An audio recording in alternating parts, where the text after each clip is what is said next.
ಮತ್ತು ರಾಜ್ಯಗಳ ಸಂಬಂಧವನ್ನು ಸಂವಿಧಾನ ಸ್ಪಷ್ಟಪಡಿಸಿದೆ. ಜನಕಲ್ಯಾಣ ಕಾರ್ಯಗಳನ್ನು ಅನುಷ್ಠಾನಗೊಳಿಸುವುದು ರಾಜ್ಯಗಳ ಜವಾಬ್ದಾರಿಯಾಗಿದ್ದು ಅವುಗಳಿಗೆ ಪೂರಕವಾಗಿ ಸಂಪನ್ಮೂಲ ಒದಗಿಸುವುದು ಕೇಂದ್ರದ ಹೊಣೆಗಾರಿಕೆ.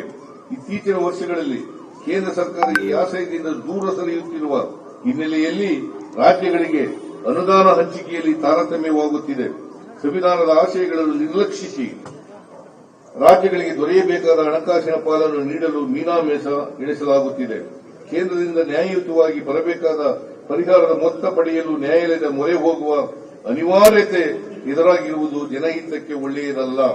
ಮುಂದಿನ ದಿನಗಳಲ್ಲಾದರೂ ಕೇಂದ್ರ ಸರ್ಕಾರವು ರಾಜ್ಯಗಳು ಅಭಿವೃದ್ಧಿಯಾದರೆ ಮಾತ್ರ ದೇಶದ ಅಭಿವೃದ್ಧಿ ಸಾಧ್ಯ ಎಂಬುದನ್ನು ಮನಗಂಡು ರಾಜ್ಯಗಳ ಅಭಿವೃದ್ಧಿಗೆ ಅನುದಾನಗಳನ್ನು ಬಿಡುಗಡೆ ಮಾಡಬೇಕೆಂದು ಈ ಸಂದರ್ಭದಲ್ಲಿ ಸಮಸ್ತ ನಾಡಬಂಧುಗಳ ಪರವಾಗಿ ಒತ್ತಾಯಿಸುತ್ತೇನೆ. ಅಂತೆಯೇ ಜನತೆಯ ತೀರ್ಪನ್ನು ಧಿಕ್ಕರಿಸಿ ನಡೆಸುವ ಇಬ್ಬಾಗಿಲ ರಾಜಕಾರಣವನ್ನು ಇತಿಹಾಸದಲ್ಲಿ ಜನತೆ ಎಂದಿಗೂ ಕ್ಷಮಿಸಲ್ಲ. ಪ್ರಜಾಪ್ರಭುತ್ವ ವ್ಯವಸ್ಥೆಯಡಿ ನಾಡಿನ ಮಹಾಜನತೆ ನೀಡಿದ ತೀರ್ಪನ್ನು ಗೌರವಿಸಿ ಸಂವಿಧಾನದ ಆಶಯಗಳ ಪ್ರಕಾರ ವಿರೋಧ ಪಕ್ಷಗಳು ಜವಾಬ್ದಾರಿಯುತವಾಗಿ ನಡೆಯಬೇಕೆಂಬುದನ್ನು ಎಲ್ಲರೂ ನಿರೀಕ್ಷಿಸುತ್ತಾರೆ. ಕಳೆದ ಲೋಕಸಭಾ ಚುನಾವಣೆಯಲ್ಲಿ ತಮ್ಮ ರಾಜಕೀಯ ಪ್ರಬುದ್ಧತೆ ಮೆರೆದಿರುವ ಮತದಾರರು ಪ್ರಜಾಪ್ರಭುತ್ವ ಯಾರ ಕೈಗೊಂಬೆಯಾಗಲು ಸಾಧ್ಯವಿಲ್ಲ ಎಂಬ ಸಂದೇಶ ನೀಡಿದ್ದಾರೆ. ದೇಶದ ಚಲನಶೀಲ ಸ್ಪಂದನಾಶೀಲ ಪ್ರಜಾಪ್ರಭುತ್ವಕ್ಕೆ ನಮ್ಮ ಸಂವಿಧಾನವೇ ಶ್ರೀರಕ್ಷೆಯಾಗಿದೆ. ದೇಶದಲ್ಲಿ ನಮ್ಮ ಪ್ರಜಾಪ್ರಭುತ್ವವು ಕ್ರಿಯಾಶೀಲವಾಗಲು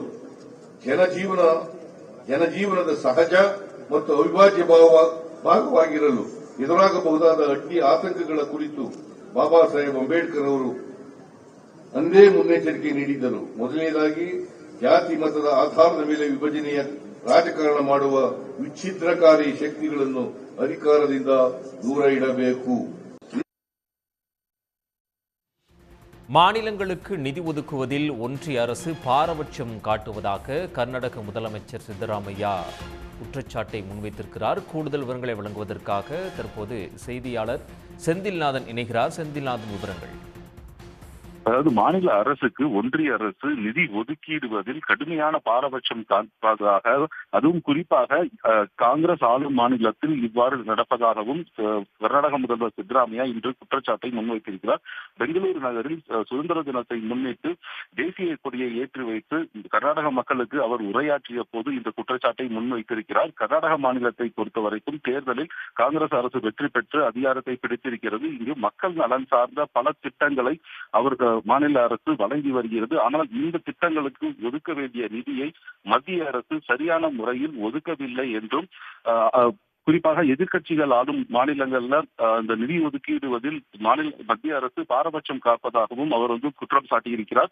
இந்த மத்திய அரசு கொடுக்க வேண்டிய நிதியை பெறுவதற்காக மாநில அரசு நீதிமன்றத்தை நாடும் நிலைமை தற்பொழுது ஏற்பட்டுள்ளதாகவும் அவர் குற்றச்சாட்டில் தெரிவித்துள்ளார். சன் நியூஸ் வாட்ஸ்அப் சேனலை ஃபாலோ செய்யுங்கள். QR கோடை ஸ்கேன் செய்து சன் நியூஸோடு இணைந்திருங்கள்.